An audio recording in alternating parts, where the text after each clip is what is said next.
सावन की एक शांत रात, एक छोटी सी भूल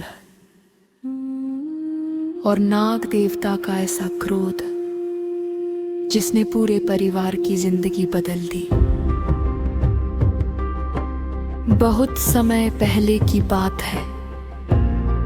एक छोटे से गांव में एक किसान रहता था। दिन भर वह अपने खेतों में हल चलाता, मिट्टी से बातें करता और रात को चुपचाप घर लौट आता। लेकिन उसे क्या पता था कि उसके ही खेत की मिट्टी के नीचे एक नागिन अपने 3 बच्चों के साथ रहती थी। एक दिन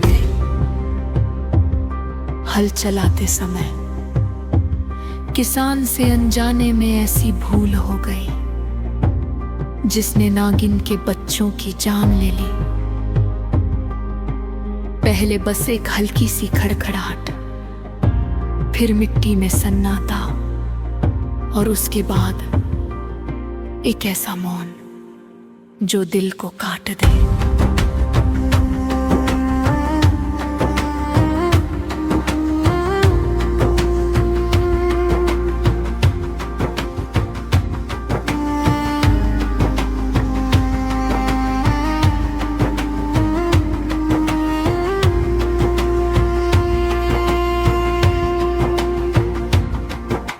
जब नागिन वापस लौटी तो उसने अपने बच्चों को मृत पाया।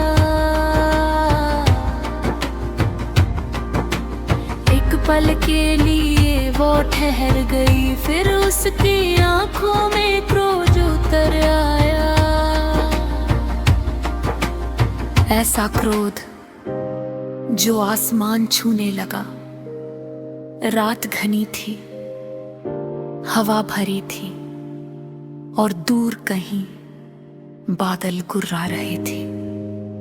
और उसी रात नागिन किसान के घर पहुंची।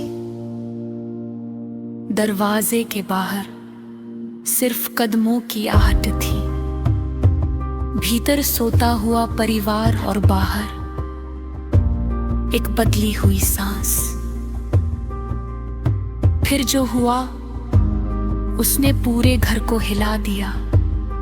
चीखें, डर और भागती हुई परछाइयां। लेकिन कहानी में अभी एक मोड़ बाकी था। किसान की बेटी ने अपने परिवार को बचाने के लिए आगे कदम रखा। उसने कांपते हुए हाथ जोड़े और नाग देवता के सामने सिर झुका दिया। हे नाग देवता, यदि हमसे कोई अपराध हुआ है तो हमें क्षमा कर दीजिए। हम अनजान में थे, हमने जानबूझकर ये पाप नहीं किया।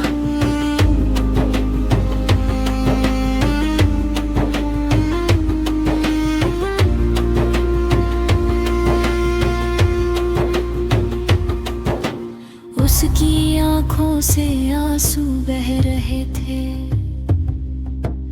उसकी आवाज में डर भी था, भक्ति भी और दिल तोड़ देने वाली सच्चाई भी। तब आकाश में एक अजीब सी शांति उतर आई।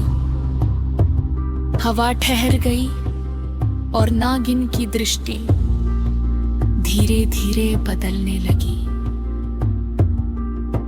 और तभी नागिन का हृदय बदल गया। क्रोध की आग धीरे धीरे पिघलने लगी। उसने किसान के परिवार को क्षमा कर दिया।